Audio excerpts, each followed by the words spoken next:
China's current Navy is almost twice the size as the American Navy. How are we going to compete with that? I mean, look, China has 754 naval assets and we only have 440. And if you count tiny little baby boats, yeah, China's the winner. But when you're counting actual large ships, you have to go by the amount of tonnage of water displaced.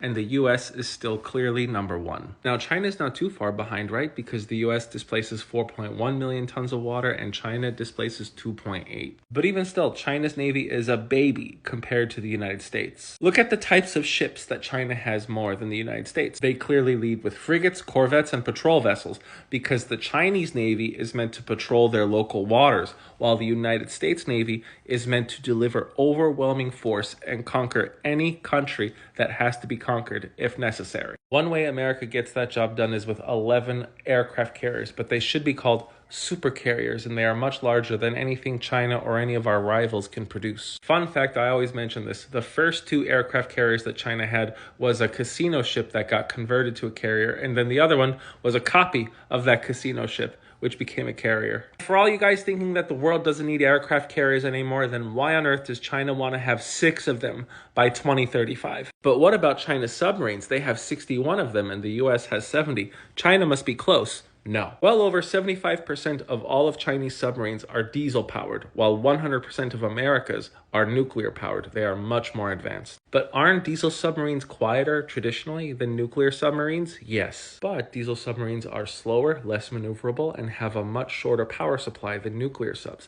Nuclear subs are much faster, easier to maneuver, and they can go on forever underwater. And nuclear submarines have been able to go much quieter over the past 15 years, especially the Virginia-class subs. But there's a lot more to be said about the US's nuclear subs, which China doesn't have anything close to. We have the Ohio-class submarines, which are among the stealthiest on the planet, and each of them carry enough nuclear weapons to completely destroy a country. Each one of these submarines is the 6th largest nuclear power on the planet, and we have 14 of them floating around the world where nobody knows where they are, capable of launching complete and total destruction. And those bad boys are getting replaced by a much stronger, larger, updated version called the Columbia class. Yeah, but that's old warfare. Now you have to deal with much newer things like drones and AI. Just look up the top 10 countries with the most military drones in 2025. Oh, and look at that. The US has the #1 spot with 13,000 of them. And yes, Russia does have 1,050, but let's look at all of the other major military drone producers.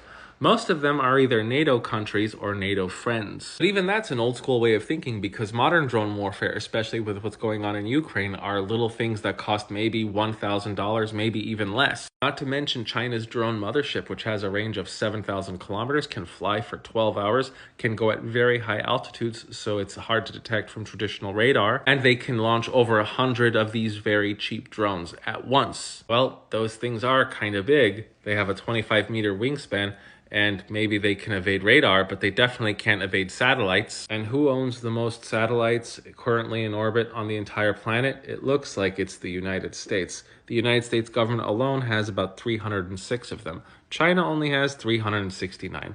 How many does Russia have? Oh, 137. So good for China. If they want to launch their drone motherships anywhere in their own country, they're welcome to do it. But once it leaves Chinese airspace, it's going to be easily detected, and if it has to be, shot down. What about the hypersonic missile race? China looks like it's leading the way. Well, the United States was playing around with hypersonics since the 1950s, and around the 70s, early 80s, they decided to shelve it because they wanted to go more for accuracy rather than speed. But since it's become a bit of a concern, the US decided to unshelve it after the first couple of years, and now they are catching up. Did I say catching up? I mean they're actually ahead because the US is currently testing hypersonic aircraft, not just missiles. The advantages of a hypersonic aircraft versus a hypersonic missile are one thing and one thing only: unlimited maneuverability. All right, but what about the AI race? Because that has every kind of military application. You're right. And now the United States is developing AI technology that can actually pilot and fight fighter jets. Look up any officially recognized source on who is leading the AI race, and you'll see, for now, the US is leading by a wide margin. China is coming in second, but they're starting to fall far behind, most likely because they can't copy US tech as easily as they used to. China wants to use AI to pilot fighter jets as well, and they're turning to DeepSeek. There's one little flaw with that. As more time passes, it's becoming more apparent that OpenAI was copied by DeepSeek, and that is why DeepSeek was able to accomplish everything they did for pennies to the dollar. You know why DeepSeek hasn't caused some kind of huge tech market crash? Because it's true. DeepSeek just copied. So when it comes to firepower, innovation, or the ability to deliver innovative firepower anywhere on the planet, the US clearly has the advantage.